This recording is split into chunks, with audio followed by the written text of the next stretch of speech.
Threads of Eternity. Episode 5. The Hollow Answers. The word settles into the hollow. Nothing flares. Nothing answers loudly. Instead, the thread goes still. Not dormant. Not broken. At rest. Lyric feels the absence like a held breath finally released. She lowers her hand from her wrist. It's listening. Alara watches the child carefully. No force. No demand. Kale shifts his stance. That's it?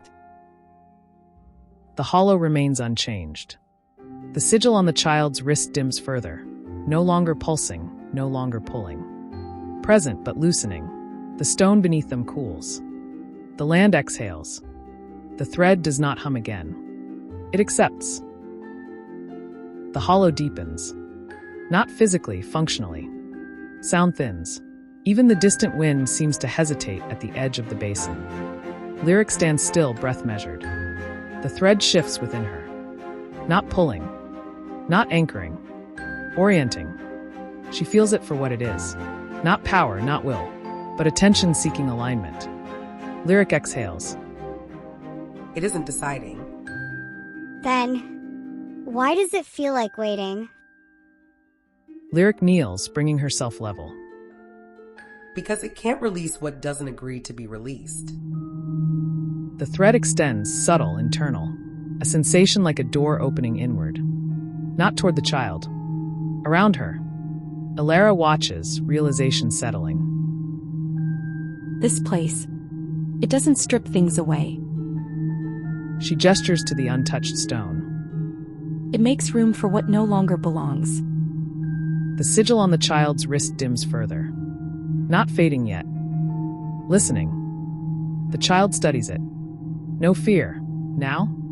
No awe. Just understanding. So, it's asking if I'm done? And if the mark is? The thread stills completely.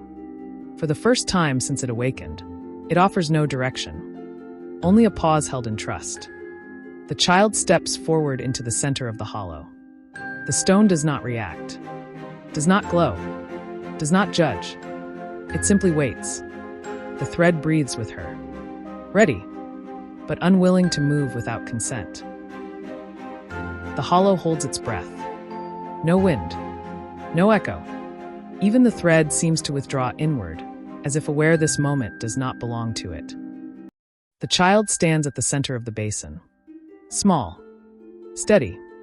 Unafraid. The sigil on her wrist pulses once, faint, irregular. Not resistance. Fatigue. Lyric watches closely, every instinct screaming to intervene. And every lesson she has learned telling her not to. Alara shifts beside her. It's changing shape. Kale steps closer, hand hovering near his blade but never touching it. That's not the fall. That's the quiet letting go. He studies the mark. The sigil flickers again. Lines soften. Edges blur. The sharp geometry that once anchored the thread loosens. As if the mark is remembering something older than purpose. The child exhales. A deep breath she didn't know she was holding. It doesn't hurt. Lyric finally speaks. Soft. Grounded. It never wanted to. The thread stirs inside her, uneasy. Not angry. Disoriented. For the first time, it does not know where to be. Lyric presses her palm against her own wrist, feeling the contrast. Her thread is alive, active, still woven forward. The child's is unwinding. The sigil dims again. This time, something detaches. Not visibly, but felt. A quiet release, like a knot slipping free after years of tension. The child stumbles slightly. Lyric moves instinctively, catching her before she falls. The thread does not object, does not anchor, does not reclaim. The child steadies herself, blinking. It's not gone. Lyric looks at the wrist. The sigil is still there, but changed. No glow. No pull. No hum. Just a faint discoloration in the skin. A scar. It won't be. Then what is it now? Alara kneels beside them, studying the mark with care. Not magic. A record. Not a sentence. The land responds. Not dramatically. Not magically. The stone beneath the child warms slightly, then cools. As if acknowledging completion. The thread shifts again, hesitant. Lyric feels it searching for the familiar grip it once had. It finds nothing. Not absence. Acceptance. You're not bound anymore. The child looks at her hands. Flexes her fingers. Nothing tugs. Nothing answers. Her voice shakes, not with fear, but disbelief. I can't hear it. Because it finally listened. A long silence. The kind that comes after storms. Kale exhales slowly. So? What happens now? No one answers immediately. Because the answer is fragile. Because saying it makes it real. The child breaks the silence herself. I think I'm supposed to go home. The thread reacts, not sharply. Not painfully. A single pulse. Like acknowledgement. Lyric closes her eyes briefly. When she opens them, there is no grief. Only resolve. Not yet, but soon. And when you do, it won't follow. The child nods. Satisfied. At peace. She takes one step back from the center of the hollow. Nothing happens. No recoil. No pull. The land does not object. The release hollow remains exactly what it was. Empty space. Purpose fulfilled. The sigil dulls one final time. Not erased. Transformed. A scar, not a chain. Lyric watches the thread settle within herself. Not stronger. Not weaker. Wiser. The future does not shift violently. It loosens. The child steps out of the basin. For a breath, she sways. Lyric moves without thinking, but the child steadies herself before help arrives. Grounded. Present. Kale watches closely, eyes sharp. She's still here. But not bound. The hollow does nothing. No closing tremor. No sealing light. It remains what it has always been. A place that does not keep what no longer consents. The child flexes her wrist again. The scar catches the light, dull, quiet. She touches it, thoughtful. It feels finished. It is. The thread inside Lyric stirs faintly. Not pulling. Not guiding. Acknowledging. For the first time, it does not orient itself around the child. Alara glances between them. You're no longer part of its pattern. The child looks up. Does that mean I did something wrong? Lyric kneels so their eye level. Firm. Certain. It means you were never meant to carry it forever. Some things pass through us. They don't stay. The child absorbs that. Then, a small, real smile. The land exhales. Not audibly. Not dramatically. But the tension that once hovered at the edge of reality loosens. Kale turns, scanning the horizon. The path's still there. Alara follows his gaze. The subtle trail, formed earlier by allowance rather than force, remains. But it no longer curves toward the child. It bends away. It knows. Lyric stands. For the first time since the mark appeared, the child is not positioned at the center of anything. She drifts closer to Alara naturally. Human instinct. Not destiny. Lyric feels something unfamiliar. Not loss. Completion. The thread settles deeper beneath her skin. Quieter. More precise. The hollow fades behind them, not vanishing, just becoming irrelevant. As they begin to walk, the child pauses. Looks back once. Not at the mark. Not at the hollow. At Lyric. Thank you for letting me stop. Thank you for choosing to. They move on. The story adjusts, not by subtraction but by release. The hollow falls quiet again. Not empty. Complete. Lyric lingers at the edge, fingers resting lightly at her wrist. The thread moves. Not outward. Not seeking. It retracts cleanly back into her. There is no surge. No pain. Just precision. Lyric exhales slowly as the sensation settles beneath her skin. Different. Sharper. More selective. The thread no longer brushes the world indiscriminately. It listens. It waits for permission, hers or the land's. Alara watches closely, sensing the shift without fully seeing it. It changed when she let go. It learned something. Learned what? Lyric closes her eyes, feels the thread's new orientation. Not hunger, not expansion, discipline. That not everything it touches is meant to be carried. The ground beneath them holds steady. No distortion, no echo. The world accepts the thread's return because it returned alone. The child stands a short distance away, unaware of the internal shift. Free. Human. Alara notices. It didn't try to follow her. Lyric opens her eyes. A faint, knowing smile. Because it understands now. She turns from the hollow at last. The thread settles fully. For the first time, it does not feel like a burden or a blessing. It feels like a responsibility with limits. As they walk away, the hollow does not close. It doesn't need to. Somewhere far beyond the ridge, between folded seconds, Greg Gray pauses. Not sensing the child. Only Lyric. Only the thread. Focused. Refined. His expression shifts, not pleased, not threatened. Concerned.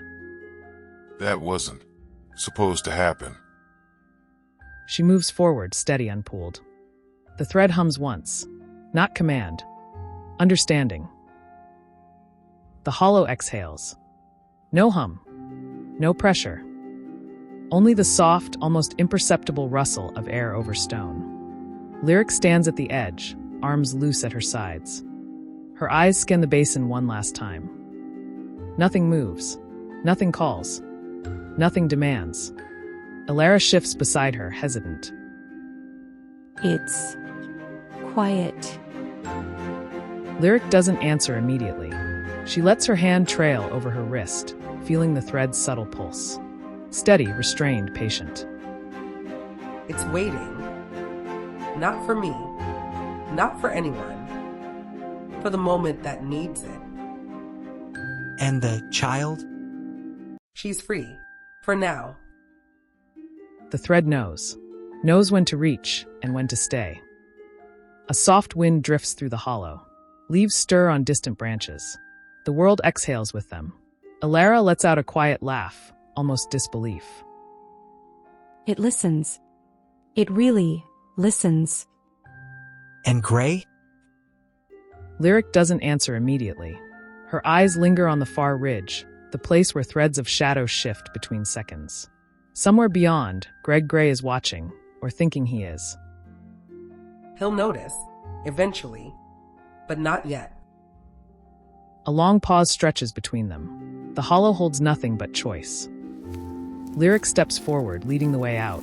Her shadow stretches over stone, not heavy, not burdened. The thread hums once beneath her skin. A single, restrained note. Not command. Not hunger. Understanding. Alara follows. Kale lingers a moment longer, eyes lingering on the hollow's edge. Then he steps after them, silent, deliberate. The hollow remains. Still. Complete. Unclaimed. The ridge stretches out, folding gently in waves of stone and grass. The world holds its breath. Then the land shifts. Not fully. Not violently. Just enough. A narrow path parts between rocks, bending forward like a hand offering passage. Lyric steps first, cautious but deliberate. Her fingers graze the uneven stone. The thread hums beneath her skin, restrained, attuned. It waits. Not commanding, not reaching. Only present. Alara lingers, hesitant. I didn't think it would actually move. It didn't move. It opened. That's different. It only acts when it wants to, when it's ready. We don't force it. We follow, and it follows only when it's ready. Elara exhales, stepping carefully onto the new path. Her boots crunch against the stone, the sound stark in the quiet. It's not the land. Not really. Changed enough to understand responsibility. That's all it needs. A soft wind curls along the ridge, carrying loose grass and dust. Sunlight fractures between stone and shadow, illuminating small flowering plants clinging stubbornly to life. Do you think Gray will notice? He'll notice. Always. He just won't know what to do about it. Not yet. Let him think. He's in control. We have other things to handle. The path guides them forward, folding and parting underfoot. Behind them, the ridge seems to return to its original shape, as if the path never existed. Elara glances at Lyric, tentative. He's safe. Safe doesn't exist. But prepared? Yes, we're prepared. Prepared or not, we still walk blind. That's always the way. Lyric doesn't respond. She steps forward again. The thread hums softly, not command, not hunger. Understanding. The sun dips lower, casting long shadows across the ridge. The way ahead is uncertain, narrow, dangerous, and full of promise. Then we keep going. Greg Gray, far beyond the ridge. His shadow stretches across jagged rocks. Eyes sharp, lips tight, fingers twitch. That wasn't supposed to happen. Not like this. The path splits. One fork bends forward, rough, uncharted, uncertain. The other turns back, soft, familiar, almost comforting. Lyric pauses. Fingers hover at her wrist, sensing the thread's subtle pulse. It resonates faintly, alert but restrained. Which way do we go? Forward. Always forward. Lyric studies the backward path. The wind carries whispers of memory and ease, echoes of safety. But her eyes are drawn forward, where uncertainty waits, where growth demands risk. The other path, it waits. But we can't go back. Not now. Then forward it is. Trust the path. Trust her. Lyric steps onto the forward path first. Slow, deliberate. The thread hums faintly beneath her skin, not commanding, not pulling. Understanding. Elara follows, eyes wide, cautious. Kale brings up the rear, scanning both paths, silent, watchful. The wind lifts, teasing strands of hair across their faces. Shadows stretch and twist across the rough terrain. The forward path narrows, flanked by jagged rock and thickening grass, sunlight fractured and flickering. It feels alive. Alive, yes. But not friendly, not gentle. It will test us. Then we don't falter. Lyric steps forward, each movement measured. The thread beneath her skin aligns with the path, attuned to the land's faint whispers. The ridge behind them folds back into stillness, as if erasing their passage. They walk together, forward, narrow, uncertain, full of promise. And danger. The narrow path stretches forward. Light fractures between jagged stones, dust motes drifting lazily in the air. The world feels paused, neither urging nor resisting. The child stops. Small. Steady. At the edge of the trail. She looks back at Lyric, not searching, not afraid. Just present. You're going where things don't end. And you're going where they're allowed to. Does that mean I'll forget? No. It means you won't be held here. The wind moves through them, lifting the child's hair. The thread hums faintly beneath Lyric's skin. Restrained, aligned, listening. What if I miss it? Then you're doing it right. What if I come back? You won't need to. But the path will still exist. You're not staying because you can't leave. No. I'm staying because someone has to keep the door honest. I remember. You don't have to hold it. Just live it. The child nods once. Slow, deliberate. Then I'll do that. Lyric rises slowly. She does not reach out. She does not warn or bless or linger. The child steps forward onto her path. The land bends subtly beneath her passage, accepting, complete. Lyric watches her go, eyes soft but steady. The thread settles beneath her skin, quiet, disciplined. She exhales, not relief. Release. Nothing is broken. Nothing is held. The child walks away, small against the folding land. Her footsteps are quiet, deliberate, each one leaving a faint ripple in the ground. The ridge seems alive with her passage. Grass bends. Stones shift subtly. The path folds gently behind her, unobstructed but not sealed. Welcoming, complete. Lyric, Kale, and Alara watch in silence, the ridge stretching infinitely before them. She really is gone. Gone, yes. But not lost. Not entirely. Lyric's eyes follow the child, fingers brushing her wrist. The thread hums faintly beneath her skin, attuned, restrained. She's exactly where she needs to be. Do you think she'll remember us? She already does. In her own way. And if she forgets, She won't. Some things aren't meant to be forgotten. The child pauses atop a distant rise, looking back once. A faint smile touches her lips. Then she moves forward again, confident, free, human, complete. She looks happy. careful, Alara. That scares me more than anything. She's learning, Kale. That's all we could ever hope for. The sunlight falls across the child's figure, long and soft, as the land settles behind her. The world accepts her departure without fanfare. Do you ever wish you could go with her? Sometimes. But then, I remember why I can't. My path is here. Kale and Alara exchange a glance, understanding more than words could say. The three of them remain at the ridge's edge, watching, waiting, silent but connected. The three of them pause atop the ridge. Silence lingers, full but gentle. Alara exhales, letting tension leave her in a long, slow breath. A faint, relieved smile breaks through. That went better than expected. Kale shifts, eyes scanning the horizon where the child disappeared. The sun fractures over the stones, shadows stretched long. He doesn't relax, not fully. That scares me. It doesn't have to end to matter. Alara laughs softly, almost disbelief, the tension melting just enough to breathe. Better than expected. Yeah, but still, why does it feel like we just stirred something we shouldn't have? Because we did. Every time. The thread, the land, her. Nothing stays quiet for long. Lyric tilts her head, sensing the faint pulse beneath her skin, attuned to the land. The thread hums softly, restrained, precise. The world carries on. We just find our place in it. And sometimes, we barely notice where that place is until we're in it.